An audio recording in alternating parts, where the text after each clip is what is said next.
Everyone. On the behalf of Center for Scientific Research and Development, People's University Bhopal, I welcome you all to another exciting edition of the BioConnect webinar series, a platform intended for students by students to ignite curiosity, foster dialogue, and bring real-world relevance to academic insights. My name is Dia Mary George, and I'm proud to tell you that I am a biotech degree program student at People's University. At CSRD, the Center for Scientific Research and Development at People's University. It is my honor to serve as your MC for this session. Today, we shine a spotlight on a subject that's not only timely but also critically important in this age of rapid biotechnological advancements. From lab to public, navigating the communication landscape of biotechnology innovations. While breakthroughs in biotechnology are transforming how we eat, heal, and live, there remains a significant challenge communicating these complex ideas in ways the public can understand, trust, and engage with. Today's session will explore that very intersection of science and communication. We are deeply honored to have several distinguished personalities joining us today. We welcome Honorable Vice Chancellor of People's University, Professor Dr. Harish Rao, our esteemed speaker from Malaysia, Dr. Mahaletchumy Arujanan, Executive Director of Malaysian Biotechnology Information Center and Global Coordinator of International Service for the Acquisition of Agri-biotech Applications. In short, it is called ISAAA. Head of the Center for Scientific Research and Development at People's University and our mentor for this initiative, Professor Dr. Subhash J. Bhore, my fellow student and chairperson of the organizing committee, Mr. Ashwin Indoria, and most importantly, participants from India and beyond. Thank you for all your presence. It truly enriches this session.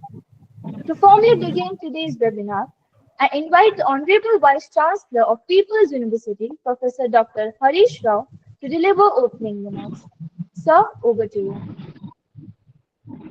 Thank you, Dia. Good afternoon, everyone. It is both a privilege and pleasure to welcome you to session number 5 of BioConnect webinar series, a vibrant and inspiring for the students, by the students initiative, proudly organized by the talented biotechnology students of the Center for Scientific Research and Development at People's University, Bhopal, India. I extend a warm welcome to our distinguished speakers, Dr. Mahaletchumy Arujanan, Executive Director of the Malaysian Biotechnology Information Center and Global Coordinator at ISAAA. Dr. Mahaletchumy is globally respected for her groundbreaking work in science communication, and we are truly honored by her presence with us this afternoon. Today's session, From Lab to Public, Navigating the Communication Landscape of Biotechnology Innovations, addresses a critical frontier in modern science, the ability to communicate effectively beyond the laboratory. In an age where biotechnology is reshaping agriculture, healthcare, and the environment, the ability to convey scientific advancement to the public, policymaker, and media is not just valuable, it is essential. Misinformation can travel faster than science, and it and it is only through clear, responsible communication that we can build public trust and policy support for biotechnology innovations. I would like to take this moment to commend the effort of the six student organizing team from the Center for Scientific Research and Development. Your initiative, commitment, and professionalism in hosting this uh, international level webinar series are truly commendable. You exemplify the spirit of curiosity, collaboration, and leadership that we strive to cultivate at People's University. I also acknowledge the guidance of Professor Dr. Subhash J. Bhore, Head of Center for Scientific Research and Development, whose mentorship and vision have helped nurture this platform for academic and societal engagement. To all our participants, faculty, students, researchers, and invited guests, I encourage you to engage actively. Let this session not just inform, but inspire. Let it ignite new conversation about new how science, especially biotechnology, can be communicated more effectively for the benefit of society at large. With that, it is my pleasure to declare the session open. I wish you all a thought provoking and an immersive, enriching learning experience. Now, I will hand it over to our MC, Ms. Dia. Over to you. Thank you. Thank you, sir, for your encouraging and inspiring words. Now, I invite the chairperson of the organizing committee, Mr. Ashwin Indaria, to say a few words. Over to you, Mr. Ashwin. Thank you, Dia. Hello, everyone. Our esteemed guest speaker, Dr. Mahaletchumy Arujanan, our Honorable Vice Chancellor of People's University, Professor Dr. Harish Rao, our mentor, Professor Dr. Subhash Bhore, respected dignitaries, respected faculty members, and dear fellow students. My name is Ashwin Indoria. I am proud to tell you that I am a BSc Biotechnology student at Center for Scientific Research and Development, People's University, Bhopal, India. It is a true honor to serve as the chairperson of this organizing committee of this program. On behalf of organizing committee, I warmly welcome you all to this thought-provoking webinar titled From Lab to Public, Navigating the Communication Landscape of Biotechnology Innovations. In today's era of scientific breakthroughs and rapid technological progress, biotechnology is transforming nearly every aspect of our life, from healthcare to agriculture, from environmental sustainability to industrial processes. However, as these innovations emerge from research lab and enter public discourse and policy, one of the most significant challenges we face is effective communication. This webinar focuses on the crucial role of science communication in bridging the gap between the scientific community and the public. It is not just about sharing the results, it is about building trust, addressing fears, dispelling myths, and ensuring that everyone understands the social impact of biotechnology. Dr. Mahaletchumy Arujanan, our distinguished speaker, today is a global leader in science communication and a passionate advocate for public understanding of biotechnology. Her insights will help us explore how scientists, communicators, and institutions can work together to translate complex science into meaningful and accessible dialogue. To my fellow students, I urge you to remember that innovation without communication can often lead to misunderstanding or even resistance. As future scientists, your responsibility does not end at the lab bench. Learn to tell your stories, explain your science, engage with the public in the way that are clear, honest, and impactful. I am confident that today's session will leave us better equipped to share science with the world and ensure that the journey from lab to public is guided by clarity, ethics, and empathy. With these words, I thank you all once again for joining us. Let's look forward for an inspiring and insightful session ahead. Now, I hand it over to our MC. Ms. Dia, over to you. Thank you.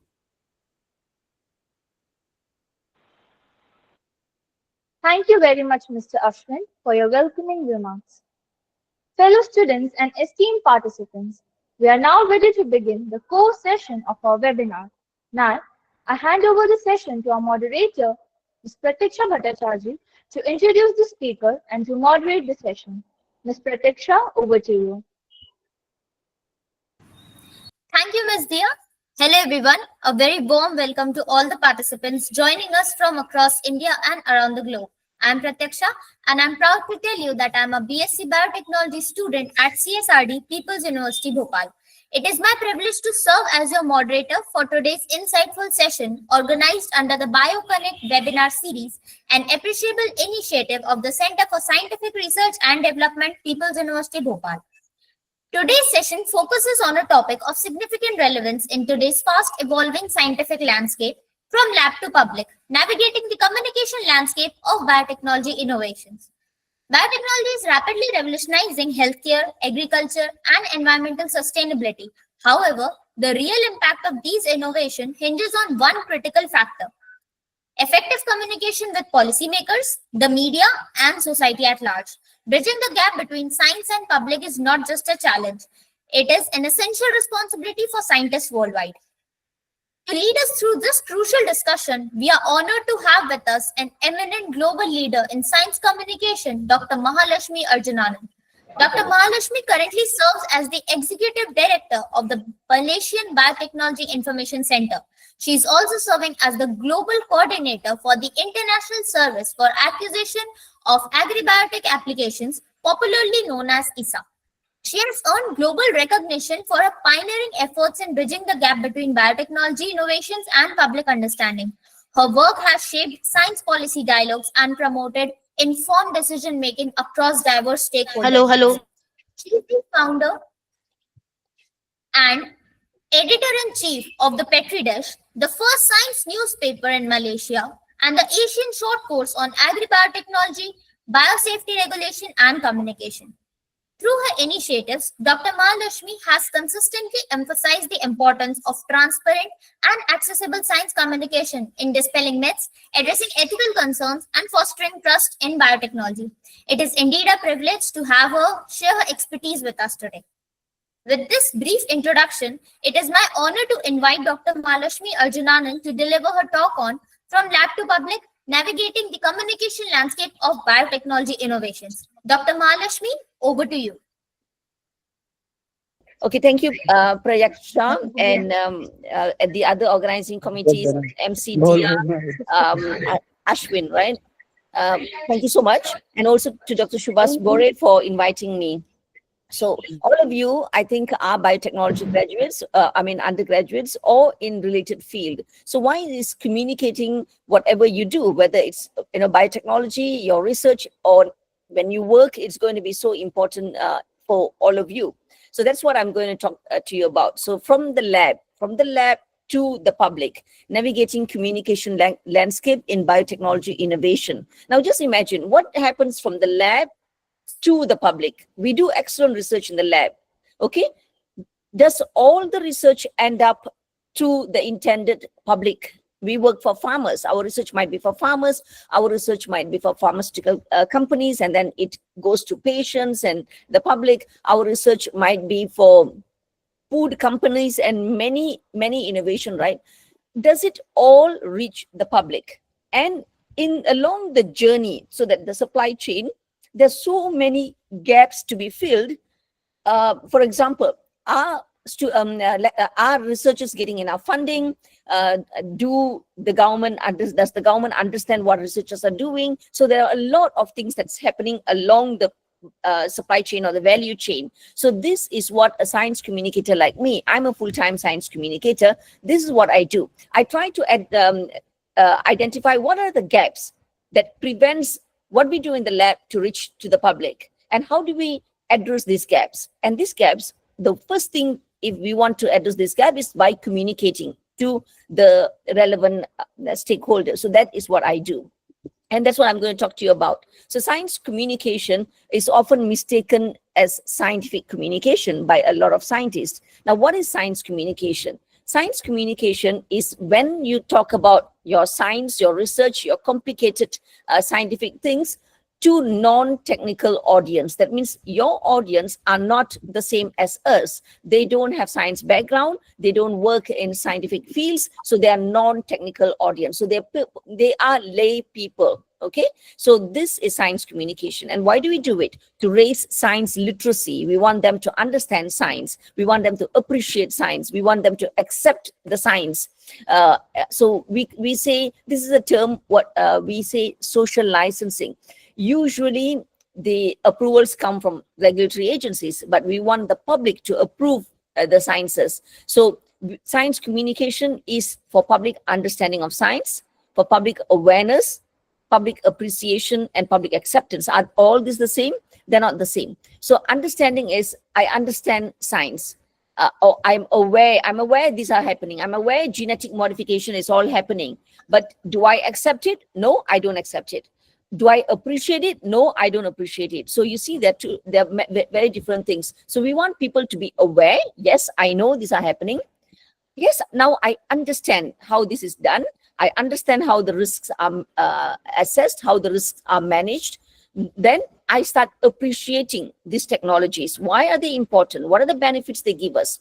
And then finally, I accept the technology. This is where we have the public accepting the technology. So I'll come to the word public later. So this is science communication. But oftentimes, science communication is mistaken for scientific communication.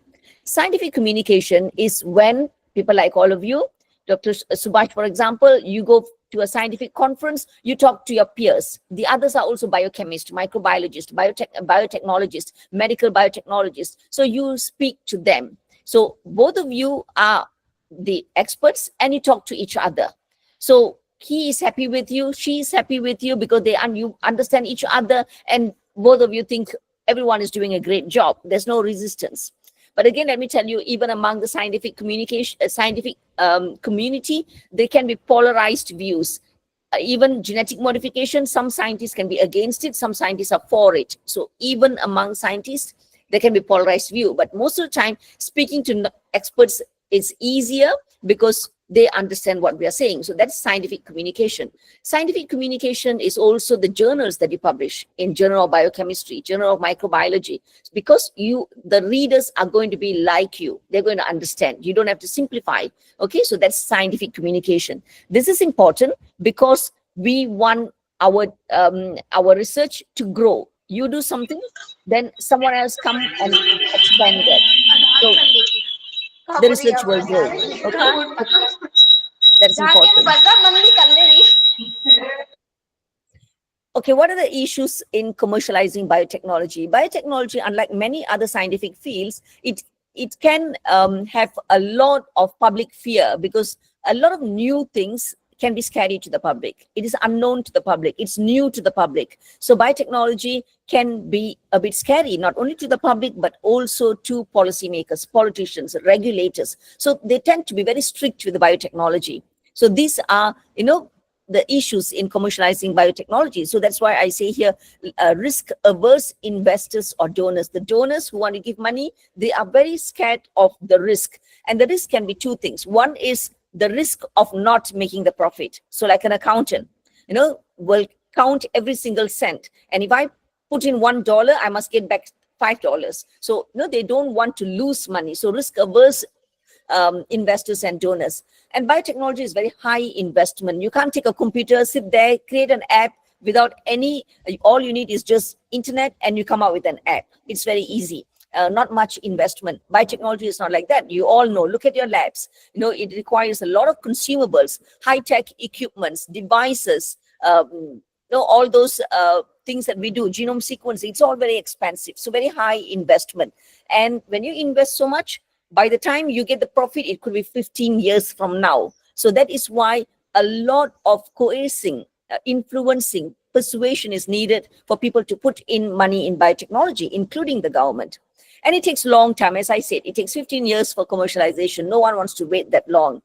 And I said about risk-averse investors and donors, risk-averse regulators. Regulators always say, okay, if there's slightest risk, let's not touch it. Let's not approve this. Let's not adopt this. So these are risk-averse regulators. Then, as I say, there's negative public perception because it's new, it's unknown, the fear of the unknown. So you see, there are a lot of issues with biotechnology. So that is why biotechnology requires more communication than probably many other scientific fields.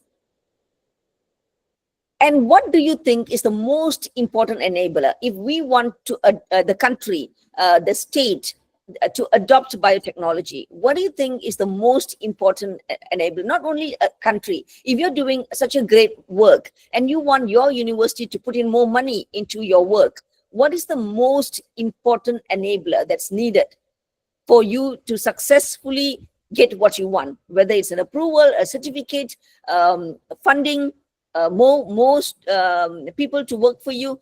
The most important thing is actually the political will. And when I say political will, it could be the most highest political will, the prime minister, the ministers, the cabinet, or if it's an institutional level, it could be your dean, your vice chancellor, your director general. So these is what I say political will. So political will is basically the top people saying, let's champion this, we need to do this. And when they say that, everyone else has to follow. So you see, when there is a political will, then what follows is public trust. The public will say, hey, the government wants to do it, so it must be good. The government wants, that too comes with other factors as well. But then when political will is there, the other things are easier to follow. So public trust will be there. Social licensing, this is what I say, the license, not the real license certificate, but then the people saying, we want this, we are okay with this, we'll accept this technology. So the social license coming from the public. And when the political will is there, there will be policies, science-based policies, not policies based on emotions, not policies based on all those perceived risk. There are no risk, but I'm just afraid. So let's not do it. So these are perceived risks. It's not based on perceived risk. So it will be science-based policies. And then there will be science-based implementation. Policies are good. Every country has got very good policies, but are they implemented, enforced in a science-based way? But if there's political will, this will also happen. And then there will be funding and investment, because the government says, hey, we need to do this. We are going to do this. So the funding investment will follow as well.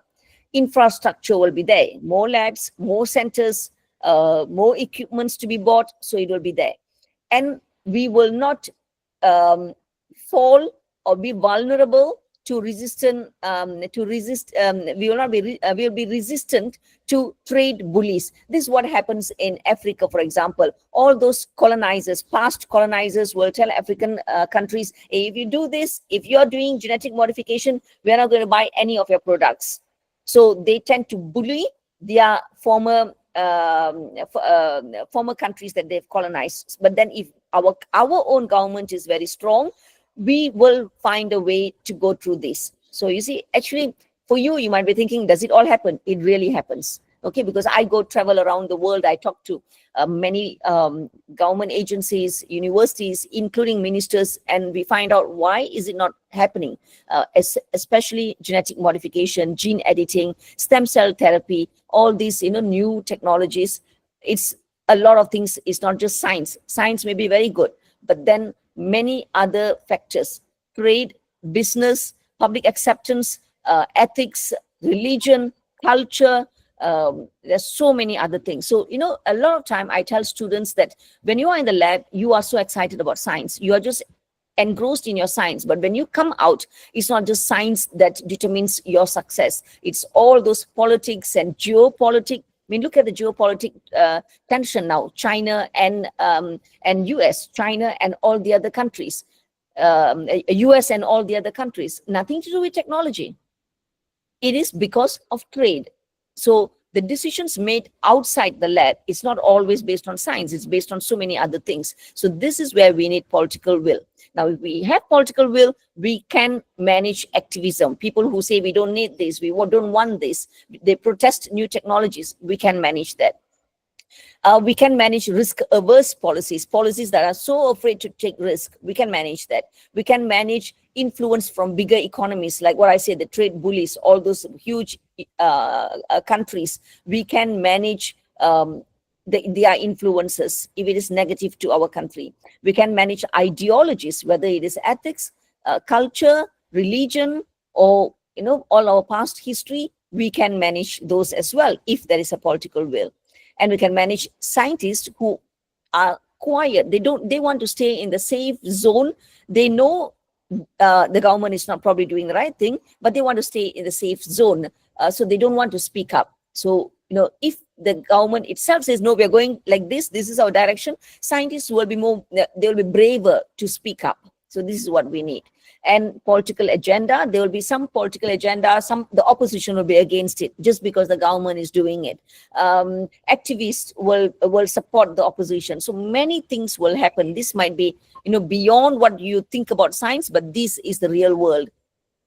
So if political will is there, we can manage all the negatives. So it is what ultimately drives adoption of technologies. How do we create political will? And social licensing is so important because, governments will favor what the people want. The government might know that, for food security, we need new breeding technologies, we need genetic modification, but still they will favor what the people want because they don't want the people to topple the government. They don't want people to vote them out of government in the next election. So even if the government feels this is the technology that we need to support, they will go by what the people want. So social licensing is very, very important. And what builds social licensing and political will?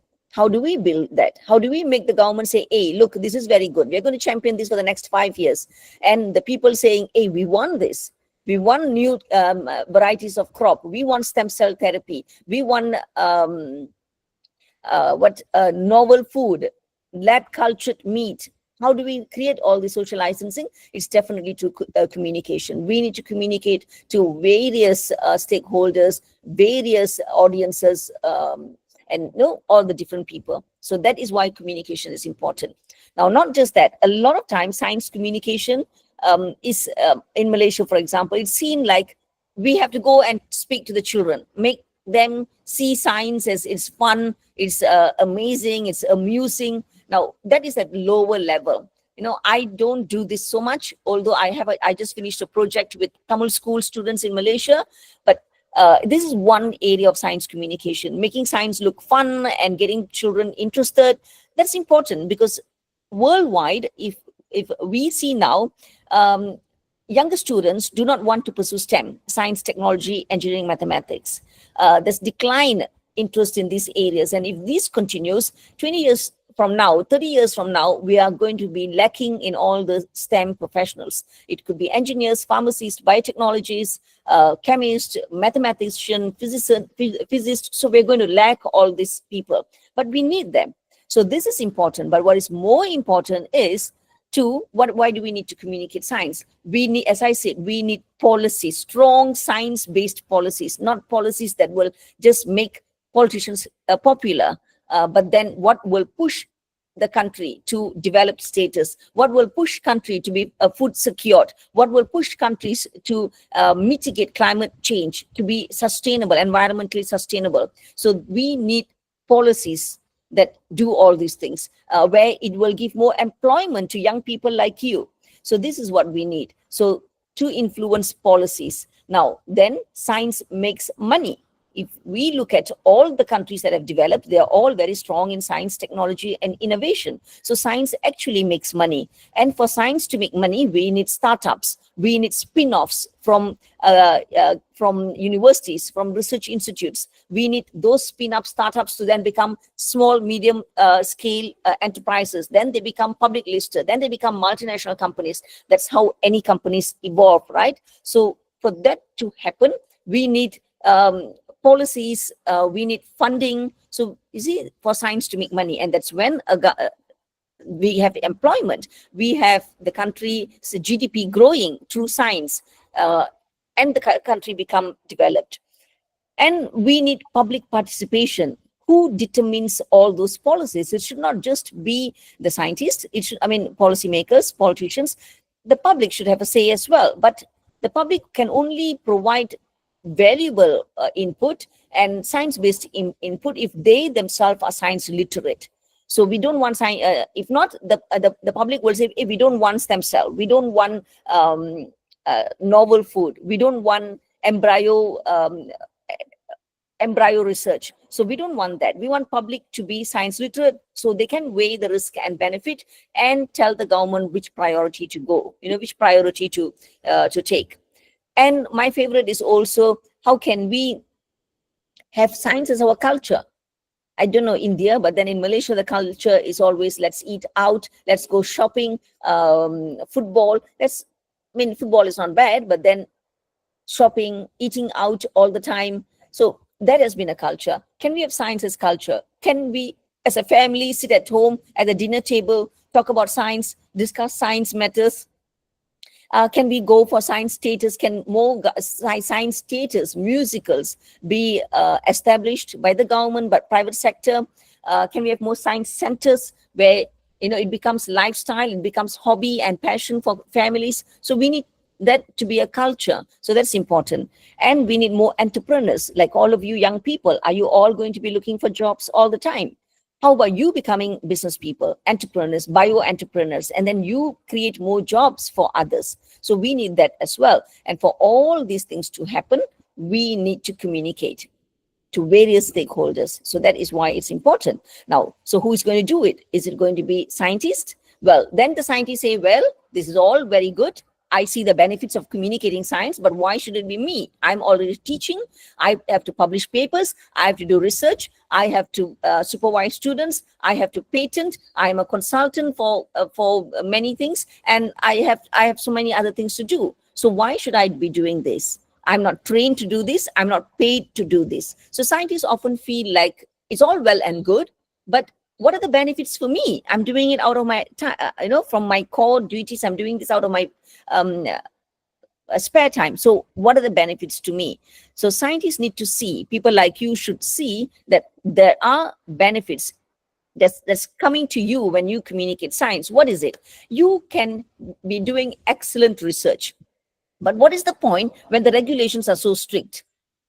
So when the regulations are so strict, you can't commercialize, you can't get partners, you can't get collaborators, you can't get funding, because the regulations are so strict. They know this will never come out of the lab. So why should I put in my money? So no funders, no investors. So you are going to be affected. So you see, science communication actually comes back as a benefit to scientists. Now you need industry collaboration. They're not going to be reading your journals. You need people to, you need students to come and say, hey, I want to work with you. I want to be a student. So all these things, they're not going to be just looking at your journals. So you need to communicate. Maybe go into the media more often, TV, radio, newspapers. Then people notice you. And then they say, hey, I want to work with you. It looks like you have got something that's ready for commercialization. Let us do technology transfer. I'm going to buy over your patent. So whichever business model, they work with you and they bring your research to outside for commercialization. Now remember, no matter how big a university you are, commercialization always takes place when you've got a partner from the private entity. It's not just university can commercialize yourself. A lot of things have been patented, but then it all sits at the technology transfer office shelves. So you need outside partners. How are they going to know what you have? Because you communicate. We see you on social media, we see you on newspaper, we see you on TV. So then people come and approach you. So you see, the benefits comes back to you. Now, funding. Those days funding were just like funding was just from ministries of education, Ministry of Science, Ministry of Agriculture. But these days funding comes from international funding. It could be crowdfunding. People really believe in what you do, and everyone puts in, those rich people with so much of money, companies, they put in money into your research, so you get funding. So again, you see, funding is not from ministries. Funding is from so many other people who don't even understand science. So for them to notice you, you need to be out there. So this is where communication helps you.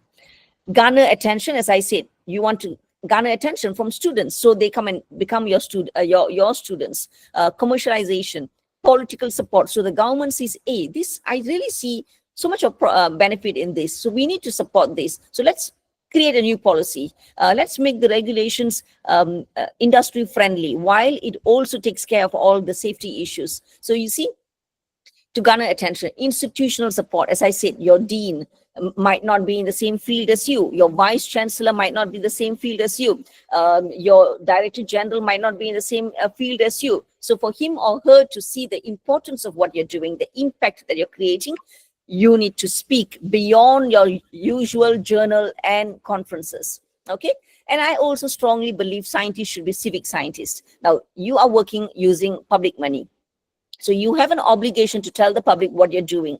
What are the benefits that it brings back to the public? And also, I think, there's so many celebrities, India especially. Now, why do we celebrate these people instead of celebrating those people who really do useful things that we use every day, that we eat every day, that we use as medicines, drugs? So scientists should become like a celebrity as well, become an idol, become a role model for many people, become spokesperson and speak what is good for the country, why we should move this way. So we need to have them. So this is why you need to communicate science. So that said, I'm not saying you should stop speaking in a conference or publishing a journal. You should still do that. So do your research, you do the scientific communication, you publish in journals, and that reaches your peers. Only your peers, politicians are not going to read that. Even your dean might not read that because he might be in a different field. Among your own people in the same field. That's important because that garners critique. Critique is so important for science to develop. People see your research, read your research, and they say, hey, I think it can also be done the other way. I think we can also change the method. I think we can also upscale it. So critique leads to advancement of research and professional advancement, of course. Then you get your professorship, you get your, you grow in your area. But then if you do that, scientific communication, but you also go into popular science, which means you go beyond your peers, you do science communication, then the reach is beyond your peers. Other scientists start reading it. And today it's all about multidisciplinary, transdisciplinary, not only working among the small group that you work. Biotechnology is working with computer scientists. Biotechnology is working with agriculture scientists. Biotechnology is working with physics experts. So it goes beyond your usual circle. Policymakers, politicians, industry, investors, media, public, now they are all going to be understanding your research as well.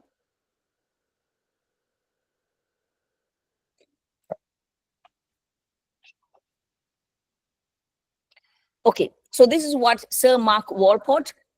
Now he is the former chief scientific advisor for the UK. He says science isn't finished until it is communicated.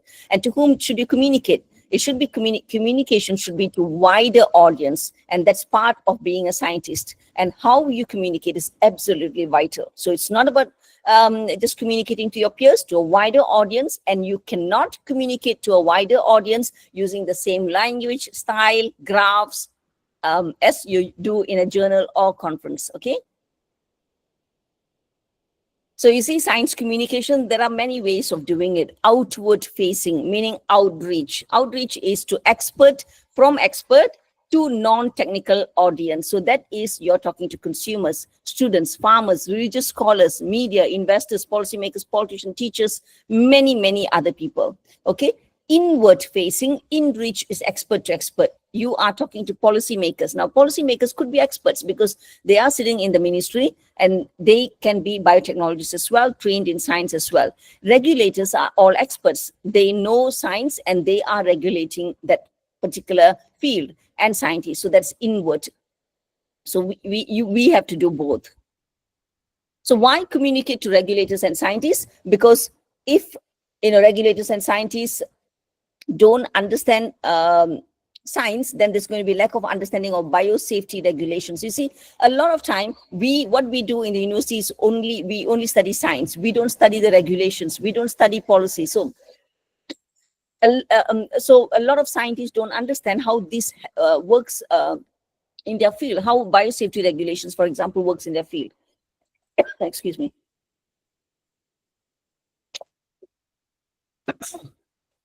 Okay. So there is a lack of understanding of science among regulators.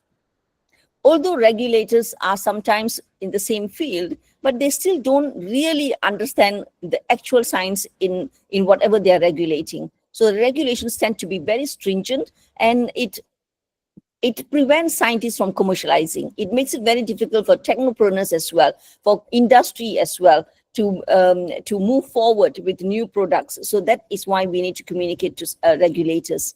And there's always non-involvement. Scientists don't want to get into biosafety policies because one is they don't understand the biosafety policies. Number two, they might feel like it's not a safe zone for me. I'd rather be in the research field where they're comfortable. So they don't want to leave the comfort zone. And, this field is a mix of law and regulations and science. Not a lot of people understand that. So they don't want to leave the comfort zone. But the impact is huge. If we don't communicate, these policies and regulations are not going to be science-based. The implementation, even if the policies are science-based, how is it implemented? They might not be science-based.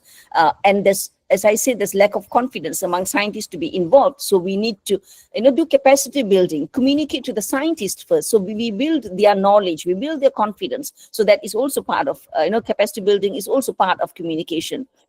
And all this will lead to stumbling blocks for R&D approval and adoption. Then what's the point of we working so hard in the lab when all these things don't happen, right? So that is why we need to communicate. So there are different styles and language. We cannot communicate like how we do it in journals or in conferences because these are completely different audience. So the outward from expert to non-technical audience, we cannot just put all the science there. It must be a mix of emotion because people are they are so emotional. They just don't think with, putting the scientific cap. They think, oh, my grandparents never did that. Why should we now adopt this? How is it going to affect my land, my soil? So, there's a lot of emotion in it. And there's, so we need to talk, we need to include emotion when we talk in science communication. We need to tell them what are the impact, the benefits. We need to also talk to them about risk. We cannot just, hide the risk from them. We have to be transparent, talk about the risk. And it should be done in a storytelling manner, not like presenting something scientific with all the graphs and charts and statistics. It should be done in a storytelling manner. It should be done in a simple language, something that's relevant to them. Talking about space science to someone in the village, they have got to do with that and how is it going to benefit them? So they will not listen and they will not be interested. So even if it's space science, how is that going to be relevant to them? What impact is going to be, is it going to be for them? So we need to connect that. We need to use anecdotes. Anecdotes are examples. So examples are relevant to them. Analogies. So we have something similar because science is so complex, something similar that they can visualize. We need to give them examples. So these are all like 3 days workshop I'm giving you in like 2 hours. So these are, very, very, not something that you can learn overnight or within 2 hours, but I'm just telling you so it sensitizes you, you get an idea what science communication is. So the inward, which is expert to expert, of course, you're going to talk to regulators. How should you regulate? What gene am I using? How did I modify this drug so that it has become now a drug for Alzheimer, for example? So all those things is more data, facts and figures. Technical, talk about, we have to present the risk. How did I assess the risk? How did I manage the risk? How did I, what are the side effects? What are the environmental effects? What are the clinical trial? What are the food trials that we did? So these are all very scientific. So when you talk expert to expert, it's very scientific. And of course, you can talk about global status. So they know that, no, you are not the first one approving. It's already approved in the US. So we don't have to be afraid. So, you giving some like literature review type of thing. So global status as well. So you see, the language, the content are all become different for different stakeholders. So if we look at scientists versus regulators, the thinking process is also different. Scientists are more science-based. Okay, they'll look at science. They are more evidence-based risk assessment. So they know this risk, but they assess the risk with evidence. There must be evidence to show this risk is real. It will really happen. When will it happen? How frequent will it happen? So it's all evidence-based. And they'll more research. They are more knowledgeable in research than policies. And scientists also actually self-regulate. It's not like scientists do anything that they feel like doing in the lab and then they just bring it out. No, they actually self-regulate. Even without policies, regulations, they're already self-regulating.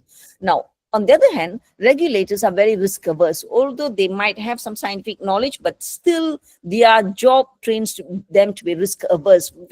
Even if there's slightest risk, and even if there's no risk but potential risk, they say, okay, let's stop. Let's stop and wait for more information. So they'll just keep waiting and waiting and waiting for more information. So they're very risk averse, and they're always for compliance. Have you done this? Did you do this? Did you do this many and a number of field trials? Did you do the feeding trials with this number of people? So very compliance. Check the like ticking the box. Always for standard governance, looking at all the requirements, looking at the policies, law and rules. It's just like very rigid. So that's the difference, you see. So when we know how different people think and what different people want, then we know how to communicate to them. So that is why understanding our audience is very important. So you see, what are the factors influencing decision making?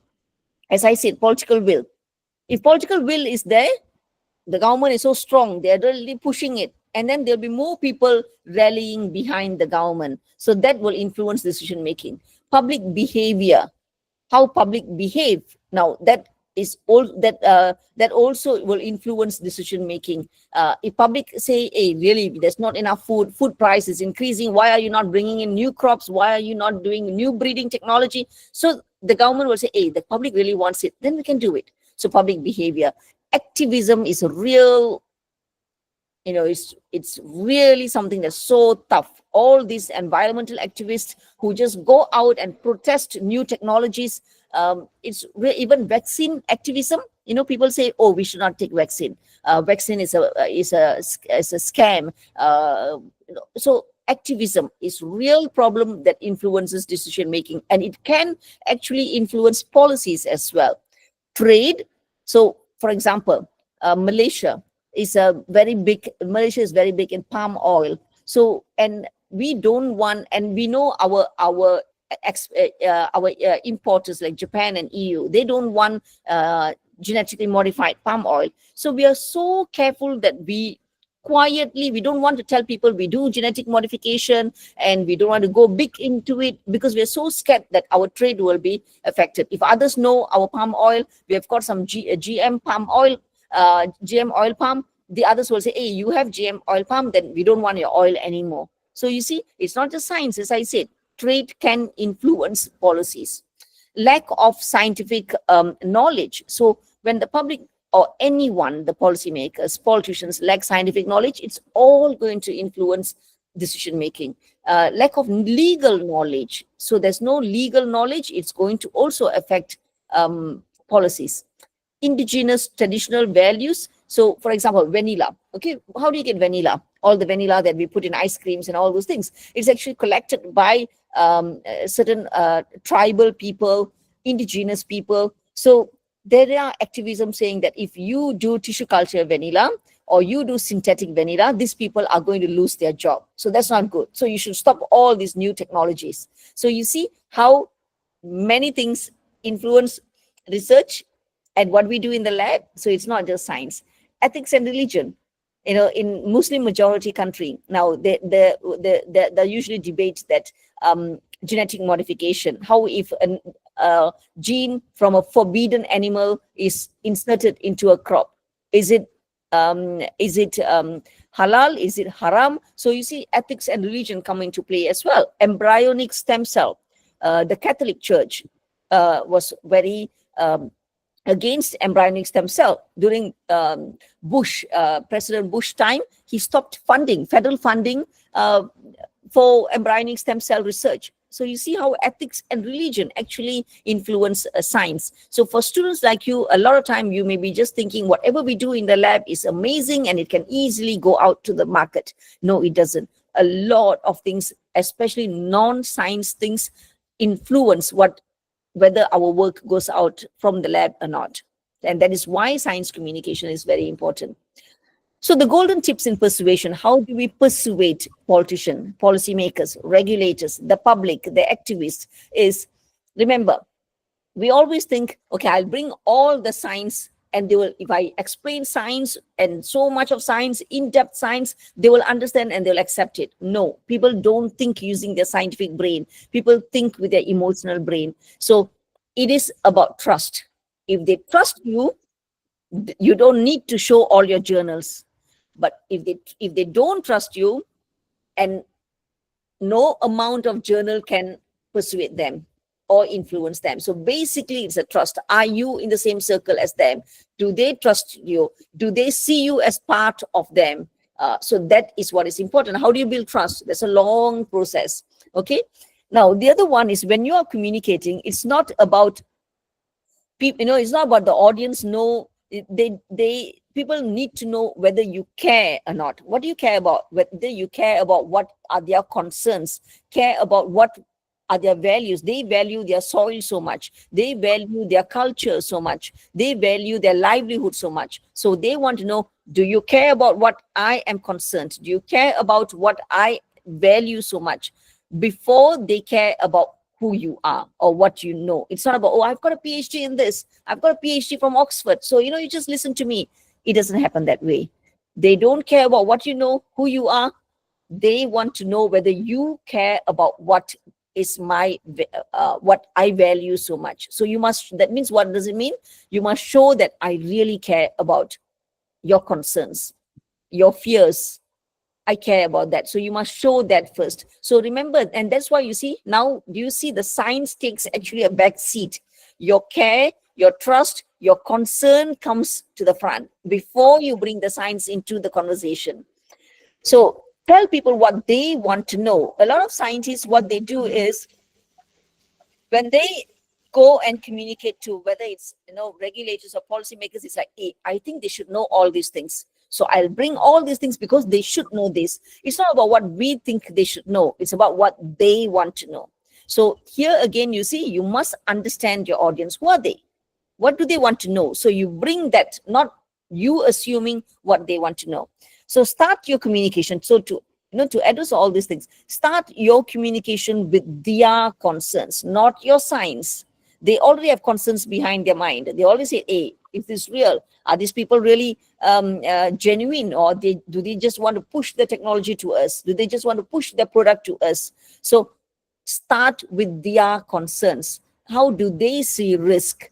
And not with our knowledge of science, not with our knowledge how about risk and regulation. Start with so that's when you go onto the same page as them. So these are the techniques or tactics. So effective approaches, to me, I'm a strong believer of storytelling.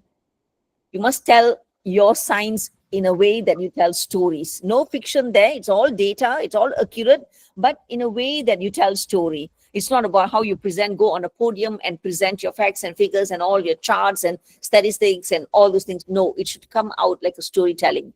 Put in human factors. Put yourself into the story. Oh, you know what? I was there and I saw these children not having enough vitamin A, and that is why I was so moved. And I thought this crop enhanced with provitamin A is so important.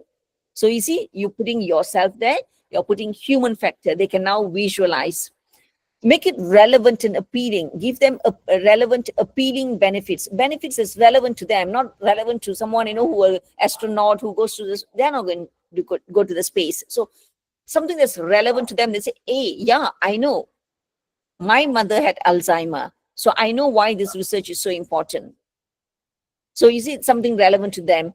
Cancer research. In my village, I see a lot of people dying of cancer. They don't get good treatment. They are not diagnosed early. So I see the importance of what you're doing. This diagnostic kit is so important. So yes, we want this in our village. So you see, making it relevant, putting in emotion, and these are all emotion. Yeah. So putting in the emotion. Analogies and metaphors, because science is very difficult to visualize, right? Because it's so abstract. Chemicals, names, chemical names, long names. So you give something that they can visualize and say, hey, it's something like that. So it's an analogy, metaphors. Give them hooks. So usually what I do in my workshop is I have breakout sessions. Then I will ask them to come up with a hook for your research. What is a hook that you can come up with? So when you're communicating your particular research, you use these hooks, you use these analogies, you use these metaphors. So you're working on something that you can, then make it into a story. So this is what I do during my workshops. You really break out into, and then you discuss with your partners, you discuss with your peers, and you come up with, something that you can tell like a story. So and these are hooks. So how to start? Where do you start for science communication? Now, the first step in science communication is you must know who are you talking. You cannot go into a room, you cannot go into a village, you cannot go into a government office without knowing, yeah, I know my science, don't worry, I can talk to anyone. Doesn't happen like that. You must know who you're talking to. So the first question is, who am I reaching out to? Oh, policymakers. Okay, which ministry? Oh, Ministry of Education. Okay, now I know. Ministry of Education will always think like this. Ministry of Education will always want papers to be published. Ministry of Education will always want more students. I know how to repackage my story. You see, what does Ministry of Agriculture want? Oh, Ministry of Agriculture wants higher yield. They want food security. They want lesser contamination in our food. So I know how to package my story. What do villagers want? What do fishermen want? So you see, who am I trying to reach out to? Now, next question is, why am I reaching out to them? What do you want me to do with these villagers? What do you want me to do with these fishermen? Oh, you want the fishermen to make sure that they fish in a sustainable manner? Why is it important to them? So you see, you identify why are you reaching out to them? You want them to adopt a sustainable fishing approach. So you understand that, and then now you realign your story, you realign your science, research, whatever evidence you have towards that. So now that I know all these people, I know how to speak their language. It's not the language that we speak, Tamil, English, Gujarati, whatever, but then their language, their style. So now I know how to speak in their style, in their tone. So that's which example to use. So that type of language. So now you can repackage your research into a nice story. So you see, that means who are your target audience? Your target audience, like these are my target audience. I work with a wide range of target audience: regulators, politicians, public, NGOs, teachers, students, investors, religious scholars, scientists, politicians, media, a lot of audience. So can you imagine if I were to, as a science communicator, what does it mean? We need to customize for each audience. I cannot use the same slide that I use for regulators, for the public, or for the NGOs, or for the media. I need to customize for everyone. And this is what makes science communication exciting, because today I'm talking to regulators, different style, different tone, different language, different example. And tomorrow I'm talking to teachers, completely different style, different tone, different languages. And can you imagine, even the way we dress up is different, so that we become part of them.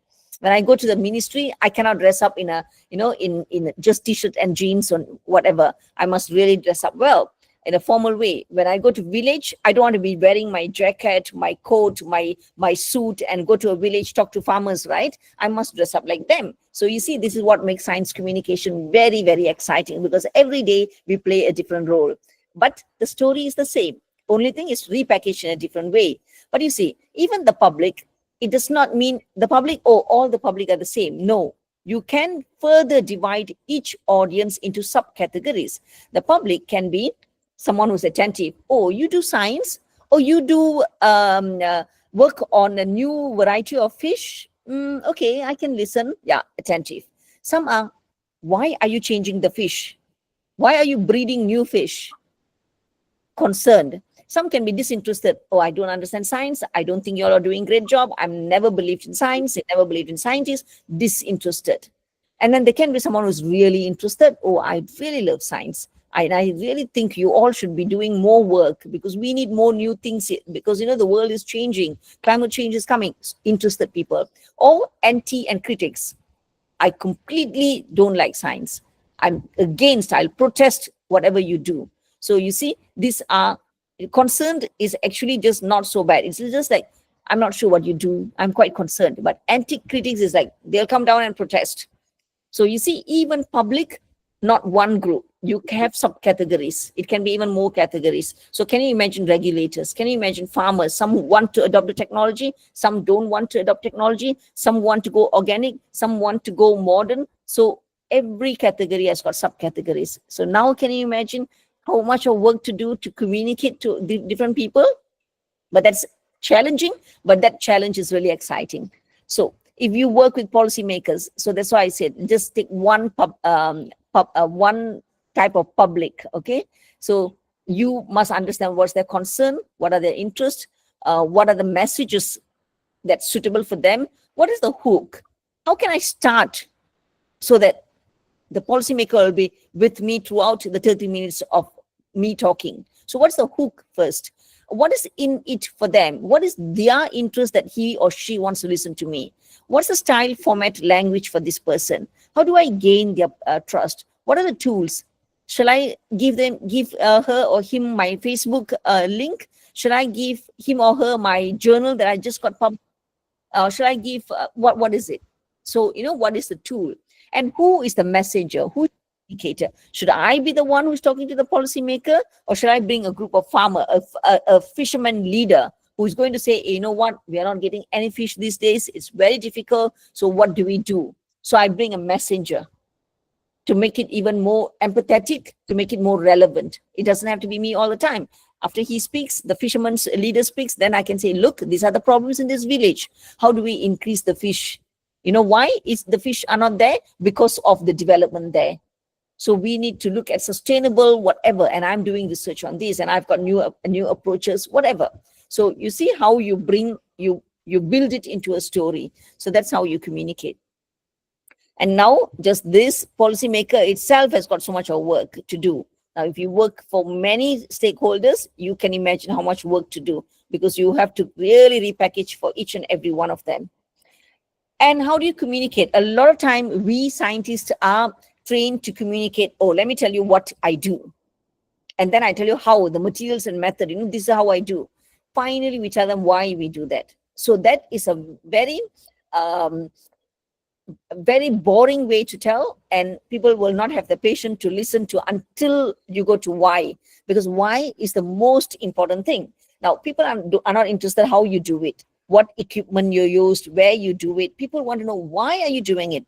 What benefits does it bring? What's the impact of what you do? So you have to start with why you're doing what you do. Then slowly, once there's people are interested, then you come out and say, oh, this is how I do, and you know what, this is what I do. So a lot of time, if I ask you what do you do, you'll immediately go into, I'm sequencing all these things. Okay, fine, but why? So you see, the why is so important. That's when you really get my interest. Wow, that is important. I know, I see all the birds in my place is dying, and you are sequencing to understand what diseases the birds often have. So you see, the why is so important. So when you communicate why, and then you come out slowly, it becomes a remarkable conversation. When you communicate what, how, and then finally come to why, it's a very conventional way of communicating.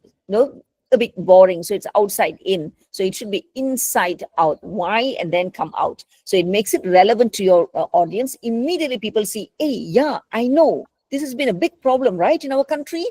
So they immediately can...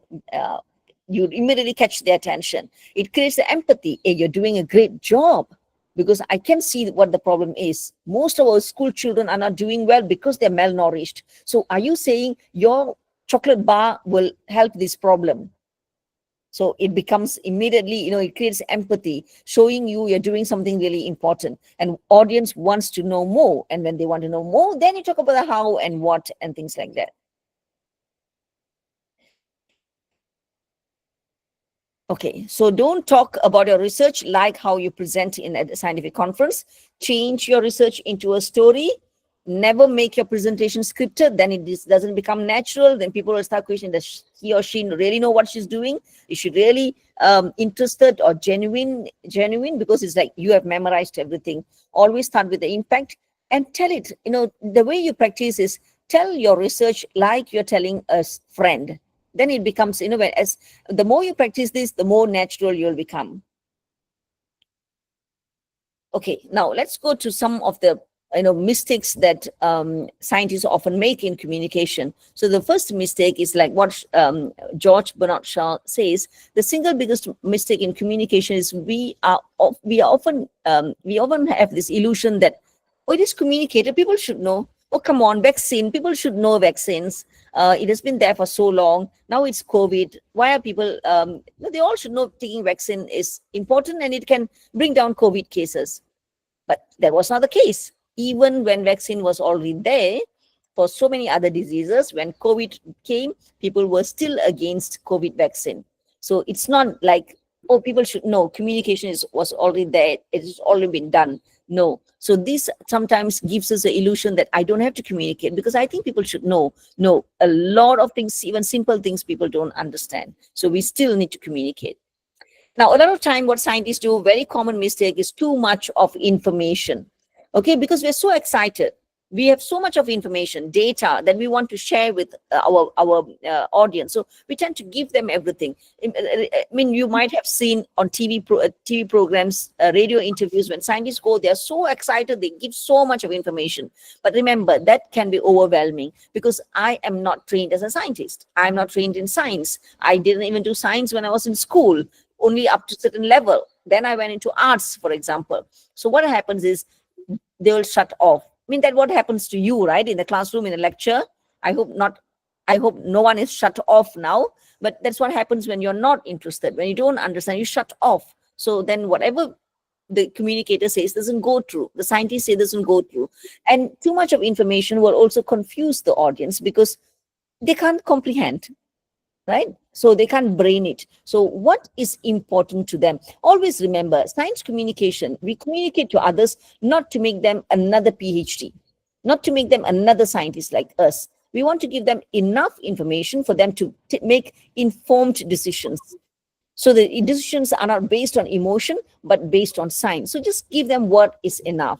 And if they are really interested, when they ask you more, then we can give them more.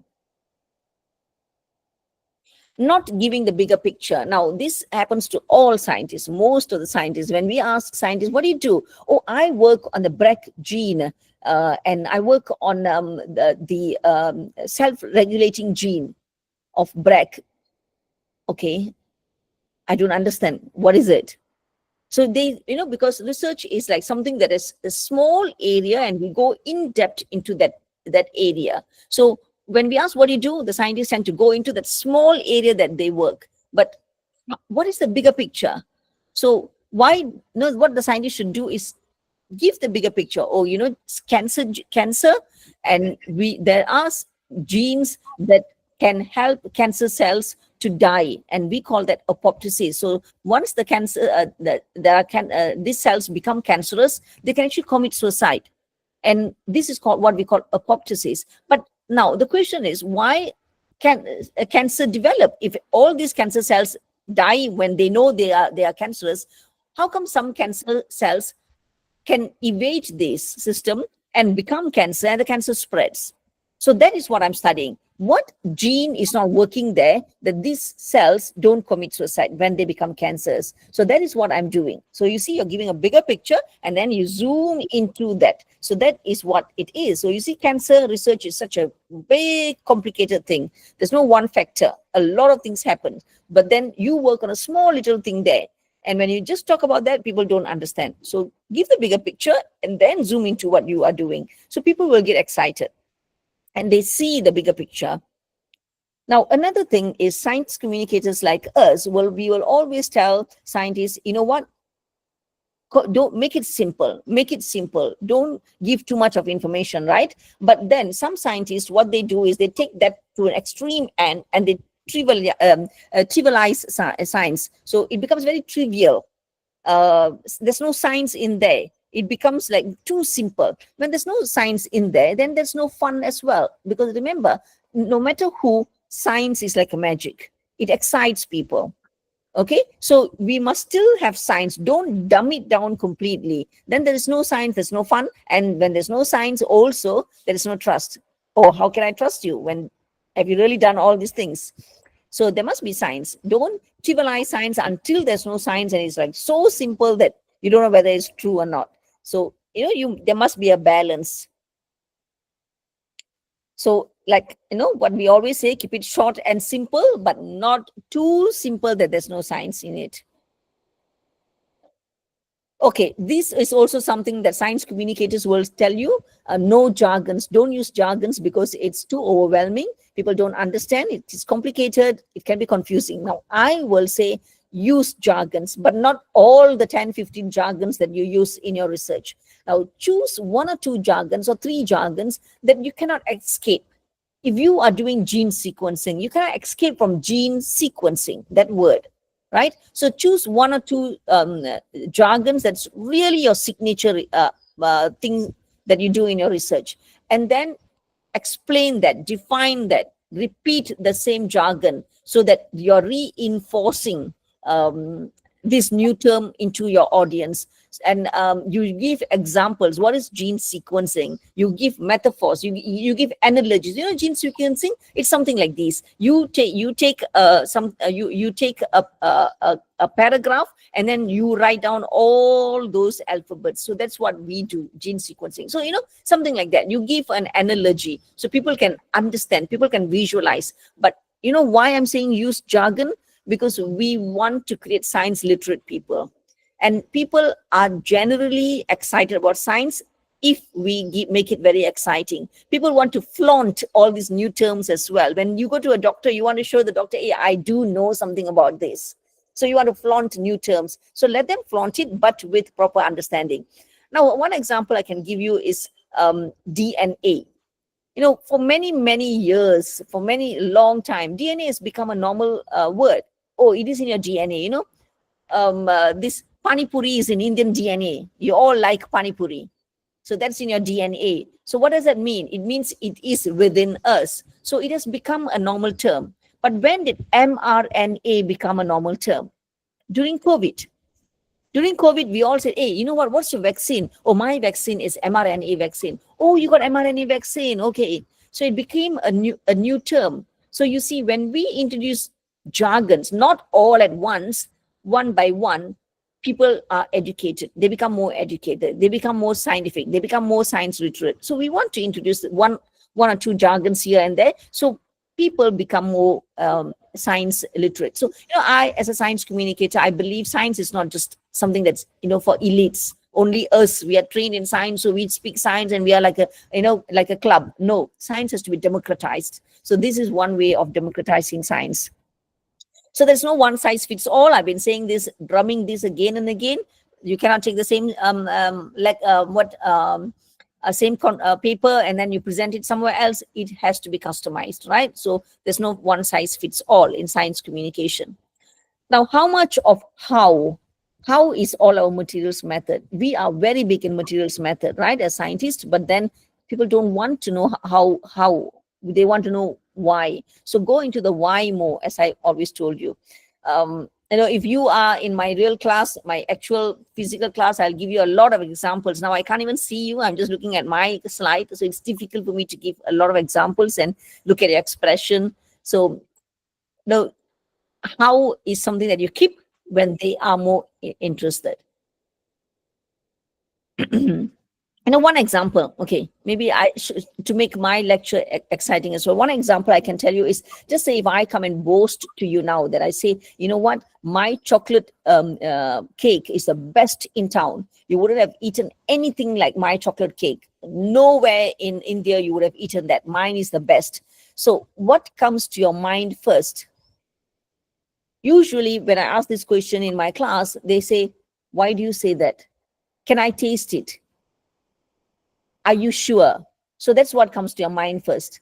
No one goes into the how. Oh, how do you make your chocolate cake? Do you use butter or vanaspati? Do you use organic egg or do you use the usual egg? How much, what flour do you use? So no one goes into the how. The first thing is, are you sure? Or I can only be impressed if you let me taste it. So it's not the how, it's the why. Why do you say that? Let me taste it so that I really know why you say that. So you see, the how comes later. Once they're impressed, then they'll say, yeah, it is. So how do you do that? So you see, the how materials method really comes later. How do you do it? Which technique, which technology? So it's the impact first. Okay, so I have come to the end, but then I can also, if you want, you know, there's so many other slides as well, but this is what I prepared for you all today, so we can have more discussion. And these are my socials, all my social media handles, because as a science communicator, I'm very big into social media. I talk about science, I talk about what I do. So a lot of young people, when they see what I do, they are also interested in becoming science communicator. The only problem with science communication is there might not be an organization, employers, so many employers. So what I tell people who are interested to become science communicator is, you become what you want: a scientist, a regulator, a policymaker, a a technopreneur.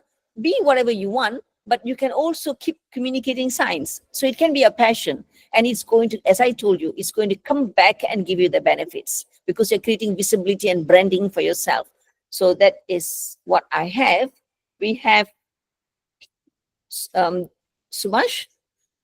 What do you want me to do? You want me to take questions so we have more time for questions? Yeah. Pratiksha, please go ahead. Yeah.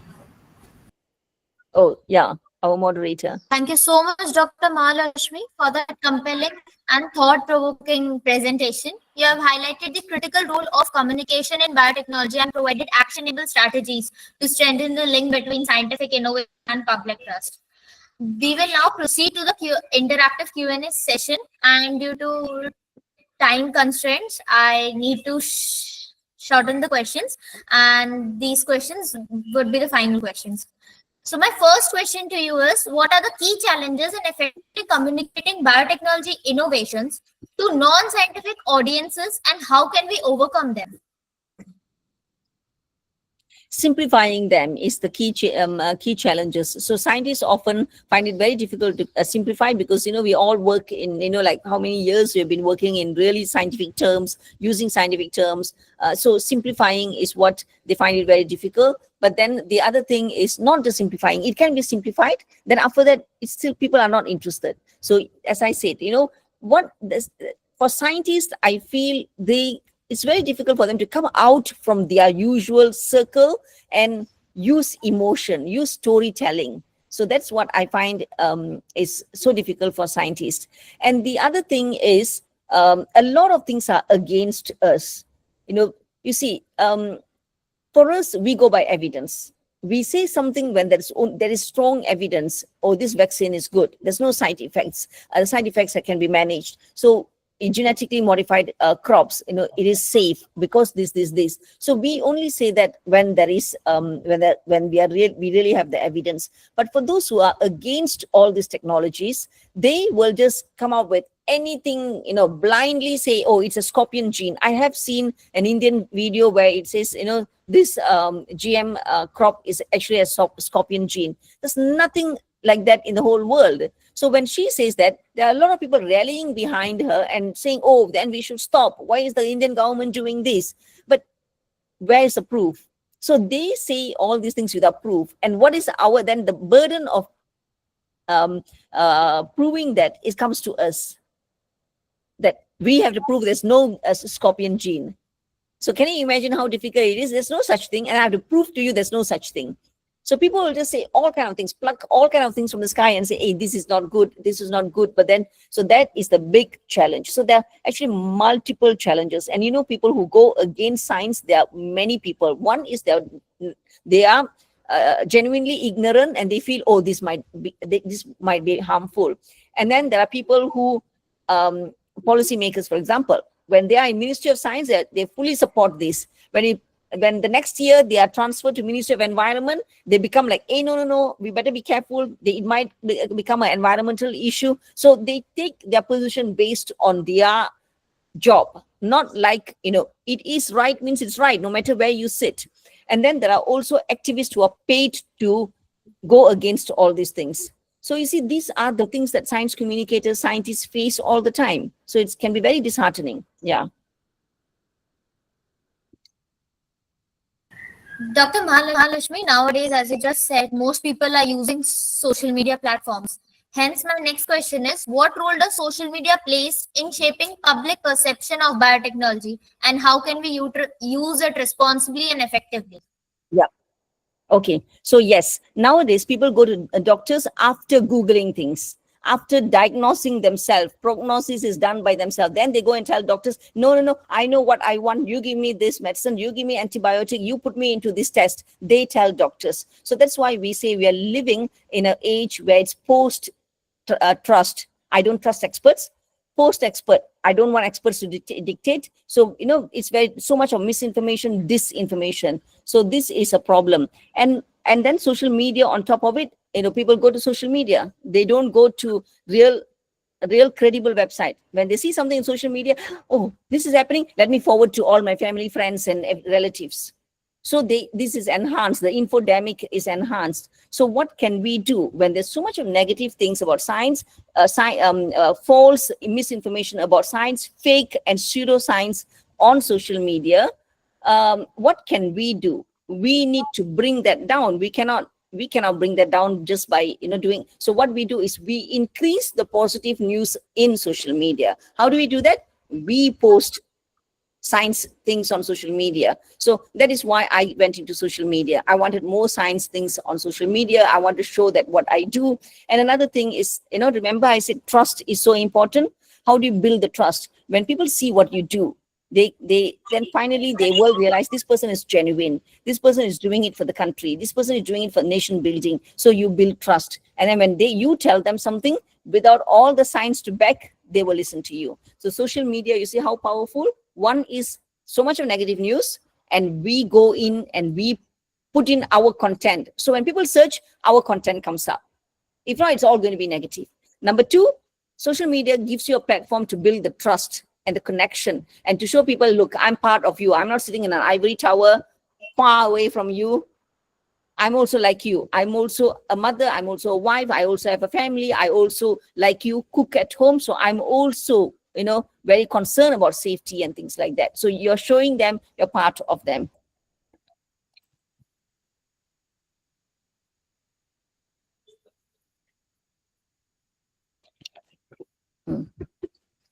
Yeah. All right, fellow students and esteemed participants, that concludes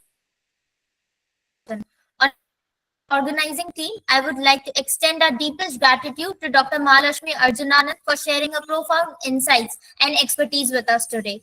To all our participants, thank you for your active engagement, your enthusiasm, and your interest. I hope today's session inspired each of us to appreciate the power of communication in shaping the future of science and society. With that, I now hand the session back to our MC. Thank you. Ms. Dia, over to you. Before Dia takes over the Thank you, microphone, Ms. I just want to Pratiksha, ask. for moderating the session. To move forward. Oh, Dia, hold on. Yeah. no, yeah. Before Dia takes on, what I always like to do is I don't want to just come, speak, and go. I also want to hear from you. Was it something new that you learned? Was it something relevant that you learned? Because I'm a communicator. I cannot just like monologue, give you something, and then go off. Was it new? Was it beneficial? Do you think it's interesting and something that you would do? These are my questions to you. Yes, ma'am. I would like to answer Anyone? those questions.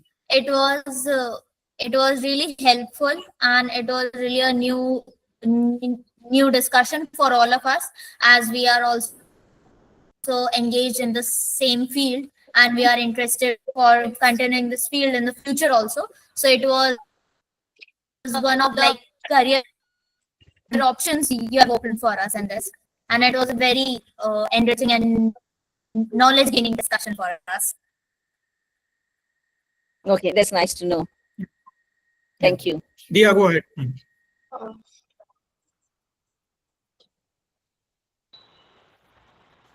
Thank you, Ms. Pratiksha, for moderating the session.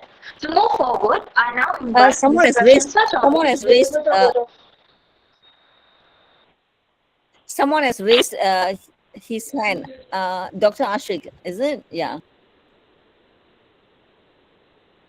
You are muted, Dr. Hussain. Unmute yourself.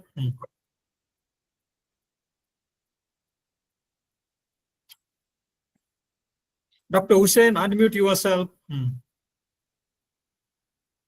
Yes. Am I audible, sir? Yeah. Yes. Go ahead.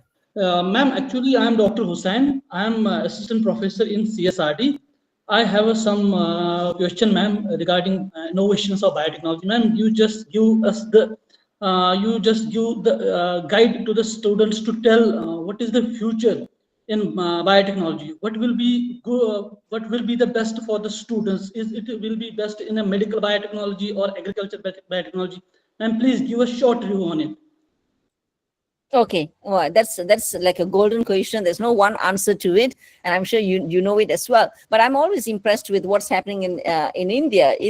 I mean, in genetic modification, India has just approved cotton, but then you have also done your own cotton in from many institutes, I think. But so India is a big agriculture country.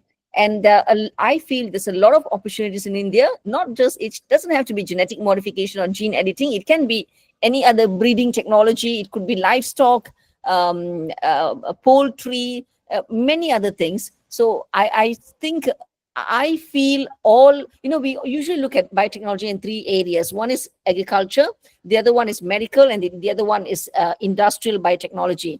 Now, food maybe will go into agriculture. So, and there's also environmental, biotechnology. And I think for India, there's opportunity in everything, because there's a lot of research and also companies.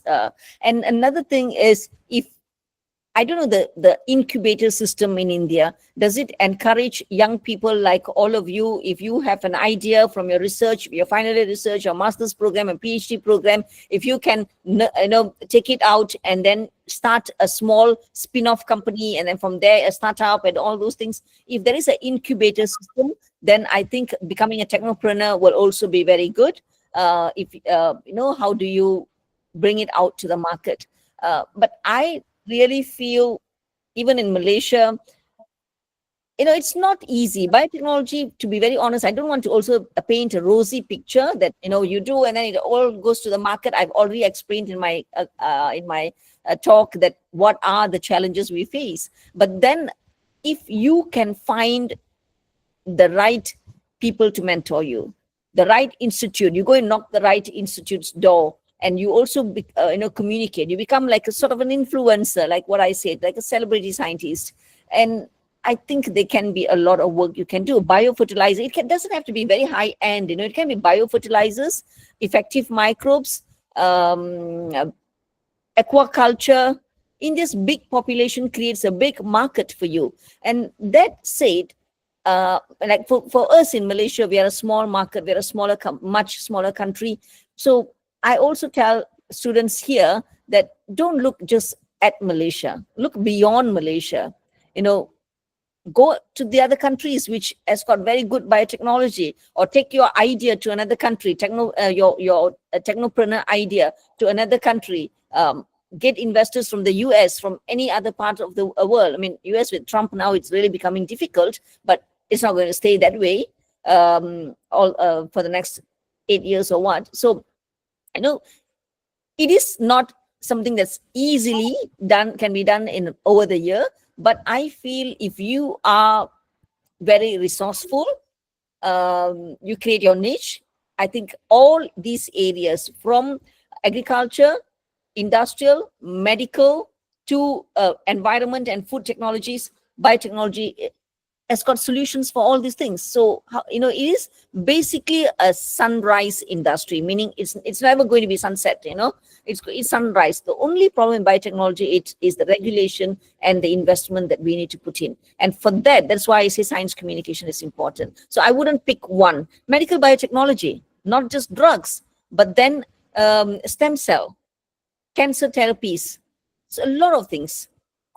Then the other thing about biotechnology is it's not just bio like the cells and tissues, but then the biomedical engineering. I mean, that could also come into biotechnology. So it's equipments, diagnostic kits, devices.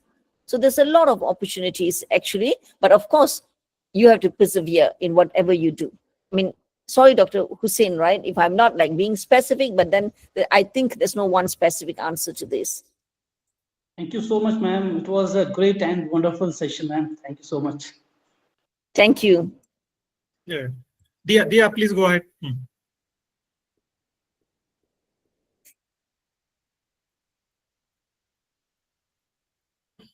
forward, I now invite Ms. Prashansa Chaudhary to deliver the vote of thanks on behalf of the entire organizing committee. Prashansa, over to you.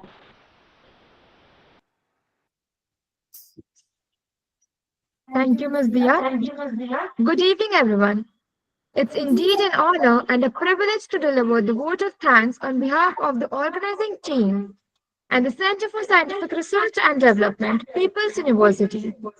As we draw the curtain on today's enriching session of the BioConnect webinar series, first and foremost, we extend our heartfelt gratitude to our distinguished guest speaker, Dr. Mahaletchumy Arujanan, for graciously taking time out of a busy schedule to be with us today and for delivering a thought-provoking presentation on Lab to Public, navigating the communication landscape of biotechnology innovations. Dr. Mahaletchumy, your insightful and impactful talk has not only broadened our perspective, but has also inspired us to think deeply about the critical role of science communication in biotechnology. We are truly grateful for the knowledge and wisdom you have shared with us. We also extend our sincere thanks to the Honorable Vice Chancellor of People's University, Professor Dr. Harish Rao, for his kind presence and encouraging opening remarks. Sir, your continued support is highly appreciated. Our heartfelt appreciation goes out to all the respected dignitaries who joined us today. Your presence makes our events not only successful but also impactful. A special word of gratitude is reserved for our mentor and guide, Professor Dr. Subhash J. Bhore. Sir, your vision, guidance, and unwavering support have been instrumental in shaping this webinar series. Your mentorship continues to inspire and empower us. We also thank our moderator, Ms. Pratyaksha Bhattacharjee, for skillfully navigating the session. Our sincere thanks to the chairperson of the organizing committee, Mr. Ashwin Indolya, for the consistent support and behind-the-scenes coordination, which contributed significantly to the event success. Let us take a moment to acknowledge the spirit behind BioConnect for the students by the students. This initiative stands as a testament to what our passionate learners can achieve when provided with a platform to explore, question, and grow. Through this series, we not only learn from global experts, but also build a vibrant academic community that thrives on collaborations and curiosity. To our enthusiastic audience, thank you. Your participation, engagement, and thoughtful questions brought energy to our success to today's session. Your presence truly makes all the differences. And finally, we express our utmost sincere appreciation to the management of People's University for their unwavering support and encouragement. Your belief in student-led initiatives such as BioConnect webinar series enables us to dream big and achieve more. With that, I now hand the program over to the MC to continue with the proceedings. Again, thank you. Ms. Dia, over to you.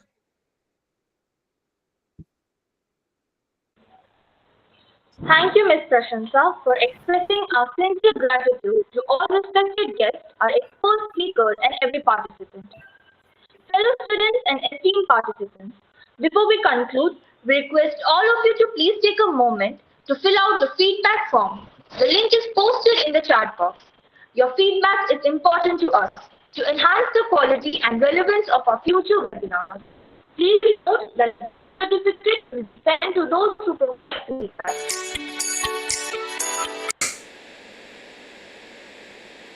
Let's complete the feedback form.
a moment